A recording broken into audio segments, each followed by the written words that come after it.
Which teams is the market wrong about for the betting lines on win total over-unders in the AFC? That's what we're going to be talking about today on Stealing Bananas. I'm Ben Gretch. You can find my newsletter at bengretch.substack.com. With me, as always, is Shawn Siegele. You can find all of his great work over at RotoViz. It's great podcasts. The Best Ball Banana Stand with Peter Overzet. Obviously, RotoViz Overtime with Colin Kelly over on the RotoViz Radio. Shawn,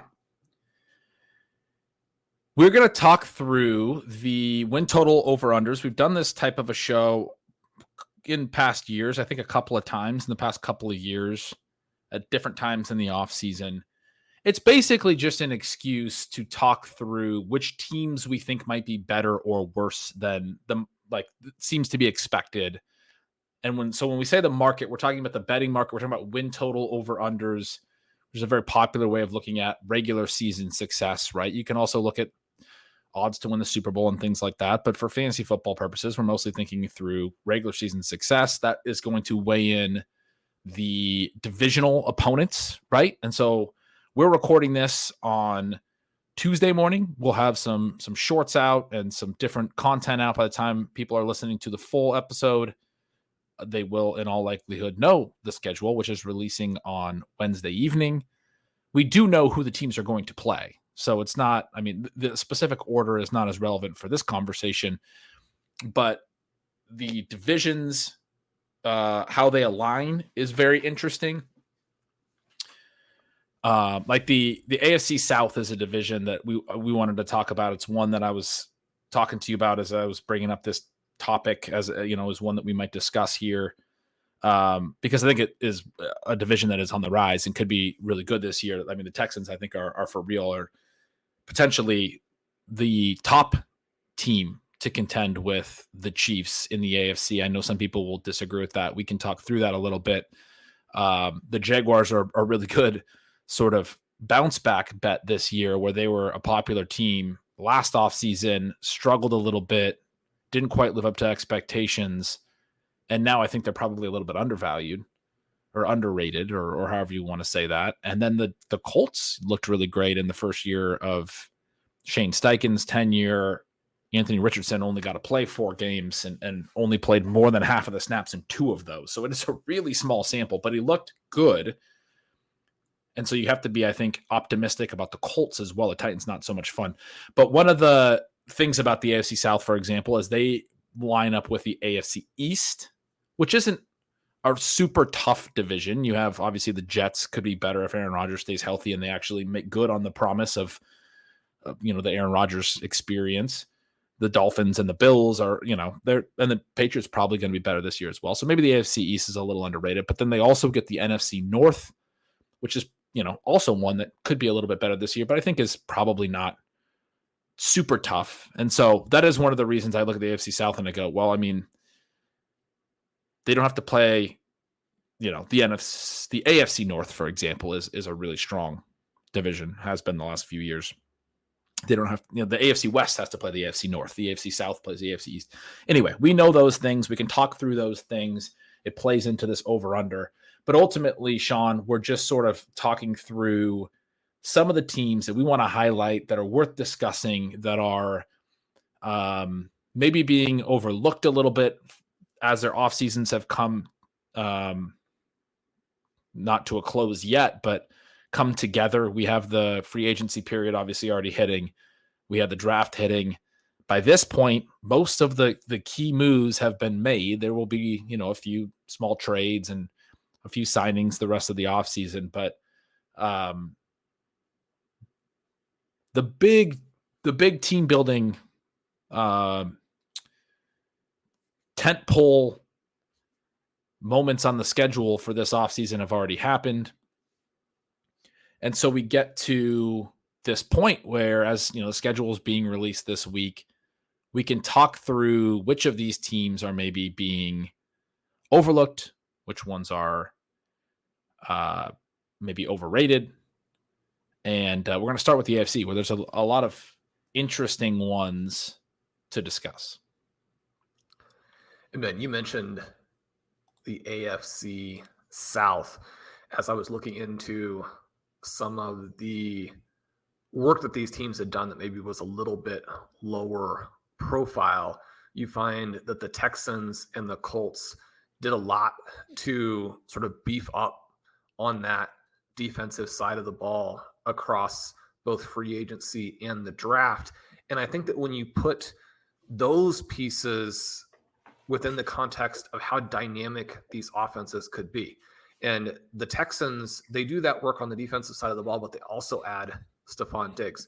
The Indianapolis Colts, they do that work on the defensive side of the ball, but they have this unique weapon at quarterback. They now also have Adonai Mitchell to give them that legitimate deep weapon, to where I think that that actually does change the offense, even if he is not a reliable or even that relevant fantasy piece in the 2024 season. You go through, and I've explained several times why I don't think that the production for Mitchell is as relevant as it is for most other players, because his freshman season and his junior season, the 2 seasons where he really did play as a healthy player, his production was suppressed by context and teammates. But you look at the athleticism and you watch some of these highlight plays, I'm not sure any of the receivers compare to him when it comes to generating highlights. Now, we know that that's not really what it's about, but when you're looking at the Colts and how they could challenge defenses, you have that quarterback, you have what I think will be a resurgent Jonathan Taylor, and then you have receiver pieces at all 3 depths. This is a team that is going to be very difficult to match up with, especially with, as you mentioned, Steichen at the helm. If you have a relatively soft schedule for the Texans and the Colts, I don't think that we should be surprised if they smash the over-unders that you put together here. I also don't think we should be that surprised if, as you mentioned, that they could be the teams that are competing with the Kansas City Chiefs for the number 1 seed. And that even though there are things to like about the Jaguars, and the Titans probably a team that are a year away, when you contrast what they're dealing with compared to the AFC East, AFC North, where maybe there are quite a few teams in those divisions that pulled them down, you look at obviously the West, and it's basically full-blown rebuilding division other than the Chiefs. I think what you led off with there with the Texans and the Colts being undervalued, exciting young teams ready to make this jump, that's what I see as well. I mean, these could be the teams that we're looking at 6 weeks into the season and saying they're there. And if not, I think they're going to be close, and to follow that through the season should be a lot of fun. And if they are there, again, if the Jaguars bounce back in any kind of way, and I think we like Doug Peterson as a coach, they've made some interesting moves of their own in the passing game and offensively overall, you're talking about a division that could go from, in the last couple of years, one of the weakest in the NFL to particularly, I mean, last year with CJ Stroud's emergence, they weren't the weakest anymore.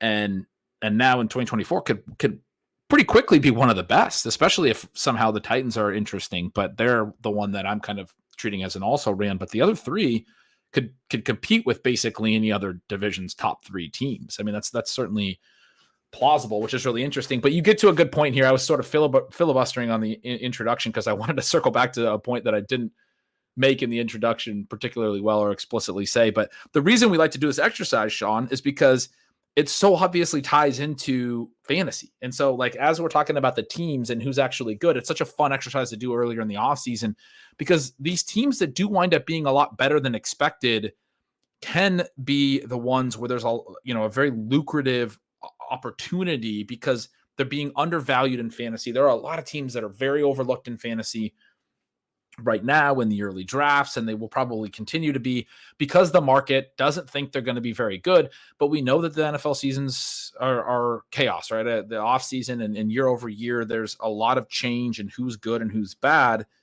And that's one of the big things that maybe doesn't get discussed as much as I think it should, is like, which teams could we just be really wrong about?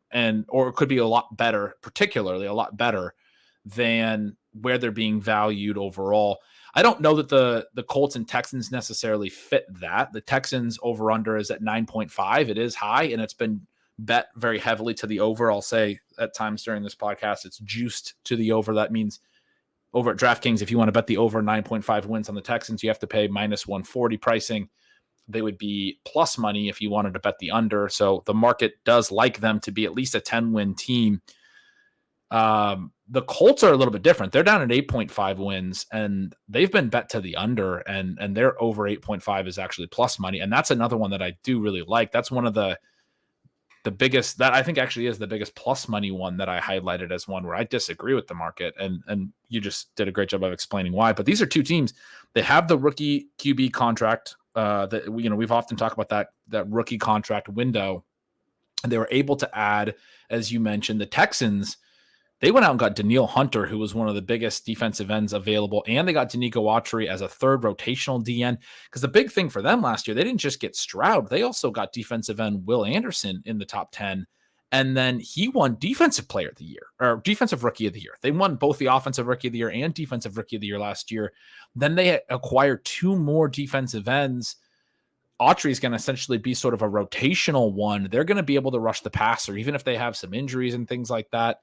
They also added Azeez Al-Shaair, who's a linebacker and is an important front seven addition as well. They have a good defense, a good front seven now that's going to be formidable. And as we talk about, who can contend with the Chiefs and all of that stuff. I mean, I look at the Texans and I go, they also brought back Stephon Diggs. They have one of the best young quarterbacks in the league, a really exciting offensive coordinator who comes back. They're going to be good on offense. We don't have any reason to expect them to not be very good on offense. If their defense is good, I mean, I guess one of the minor concerns I have for Stroud in fantasy is, what if their defense is so good? What if they are, a 12-win team? What if they're playing from ahead too much and it's actually impacting their pass volume and some of those things? I think in that scenario, you're probably talking about some efficiency, throwing to get leads and running to keep it kind of a thing. They'll probably be throwing for touchdowns. I don't think you have too much to worry about, but it could be one of those situations where the 5,050 season that we've talked about isn't in play because their defense is too good. And you look at where they were last year, and SIS, in terms of the way they break down wins above replacement, their pass defense ranked dead last. But their pass rush, which is another important component of how you're going to stop teams, was number 5. And then as you broke down there, outside of the punter, I mean, their 7 biggest free agent acquisitions were on defense. And this wasn't a team that had no money, right? So these are big acquisitions that they add on. And then they go in and they use their first pick in the draft, number 42, on the corner out of Georgia. They've invested heavily on that side of the ball. And when you think about their head coach, you think about some of the things that he brings to the table coming over from the 49ers. I mean, this team could be, they could be dominant, not just good in the areas that determine who wins football games. I think the Stephon Diggs acquisition, kind of moving back over to the offensive side of the ball there, is so exciting for them because it gives them the depth they didn't necessarily have when some of those receivers went down at the end of last season. If they can keep those 3 guys healthy, because Tank Dell, before he suffers the injury late, was giving them that small, fast, vertical element. You have the smaller receiver with the big time speed. He's stretching the field. You've got the complement there with the big athletic receiver in Nico Collins, a player that I had been unduly skeptical of. I mean, his season last year was absolutely extraordinary. You bring Diggs in, and he's a wild card.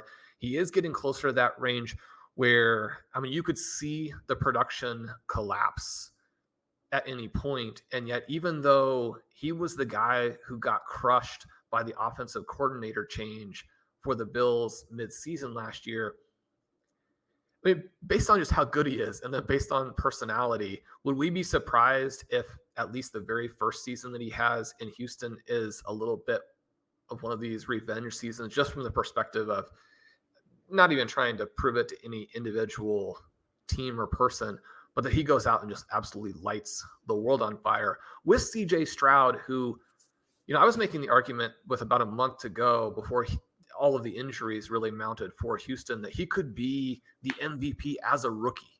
I mean, he was that good, that dynamic, the ability to avoid the rush and then push the ball down the field. He gives them a presence at QB and the flexibility at QB that is so unique in the contemporary NFL. There are even some things that he does that Patrick Mahomes probably can't do quite the same way right now. I certainly don't think that the other top quarterbacks can do. I mean, Joe Burrow's fantastic. He can't do the things that CJ Stroud can do. You look at Josh Allen. Is he a better fantasy quarterback? Definitely. And is he an awesome reality quarterback? He is. But there are things that CJ Stroud can do that Josh Allen simply can't do either. Now, there are going to be some trade-offs because Allen's ability to add as a rusher is something that makes him, something of a unicorn from both a reality and a fantasy perspective. But I think that when you add Diggs onto this team, you take them away from the Bills. When I'm looking at sort of the modified lines that you put together here based on things being bet over or under, and you've got the Bills at 10.4 and the Texans at 9.8. When you consider how good the Dolphins could be, when you consider how good the Jets could be, I mean, I prefer the Texans there. Yeah, I think you have to. I mean, you look at, so when you refer to the 10.4, 9.8, I've created these lines where I'm moving them basically 0.05 for every 5 cents you have to pay for if things have been bet one direction, for every, if it's minus 120 instead of minus 110, I'll move that 0.1. So the 10.4 it's a 10.5 line that's been bet to the under a little bit. The Texans has been bet to the over, as we said. Anyway, that's a minor point, but you could also look at it in terms of the Super Bowl odds or a lot of other ways. It's Shawn, the way that they attack this offseason, though, to go back to the rookie contract window and what that opens up. It's a little reminiscent to me, and this is even, I think, before we had the rookie wage scale, or maybe not, I'm not sure, but of the early Seahawks in the Russell Wilson years. And the reason I say maybe it's before is because obviously Russell Wilson was a 3rd-round pick, so he didn't have one of the monster contracts. I can't remember exactly when the number 1 picks stopped getting the huge contracts, but and had everything assigned by slot. But after their first year, they had a good first year. They lose to the Falcons in the postseason. They went out and acquired Percy Harvin, who ended up not actually doing a ton, but sort of similar to the Stephon Diggs thing. In the same offseason that they acquire a big offensive piece, they also signed Michael Bennett and Cliff Averill, who the next year were their top 2 players in sacks. And so they were able to add on the defensive line. They were able to add a wide receiver all in the same offseason, which is one of those things that happens when you have a quarterback outplaying a rookie deal. Now, I would argue that Stroud is even more of a plus than Wilson. The big difference is obviously Wilson's team had this really elite secondary, the Legion of Boom, Earl Thomas, Richard Sherman, all that. You just mentioned their secondary play in Houston last year was pretty subpar. They weren't able to fully address that. They signed some cheap help in the secondary this offseason, but it will be for Houston's defense, I think, more about dominating in the front 7 to not give quarterbacks the time to attack a little bit of a shaky secondary, I think, probably. And so there's a little bit of a not great comparison, but just to finish the Seattle analogy, the Seahawks did go on. That's the year they won the Super Bowl, was that second season for Russell Wilson. When you are able to add that much talent in one offseason, I mean, the Texans already made a run to the divisional round last year. They were a Final 8 team, and I don't think there's a lot of reason to believe that was fluky. Like we said, Bobby Slowick is back, the offensive coordinator. A lot of reason to be excited if you're a Texans fan with the talent they've brought in and how they'll be able to build off of that. And then the Colts is the other one, Shawn, who, I mentioned the Steichen thing. They go 9-8 last year, not really a great season. At the same time, they play with their backup quarterback for most of the year. I was intrigued by what Steichen did. He still ran a lot of RPOs, even with Gardner Minshew. He was, kind of sticking to the system that they had brought over from Philadelphia. It seemed to really work for them. It really helped, I think, Michael Pittman's target share. We talked a lot last summer. I wrote a piece about how the RPO systems can lead to a higher target share for the number one option, because essentially on a lot of these plays, it's either a run. The RPO stands for run pass option. It's either a run or it's a pass to that first player. The offensive linemen are typically in a run block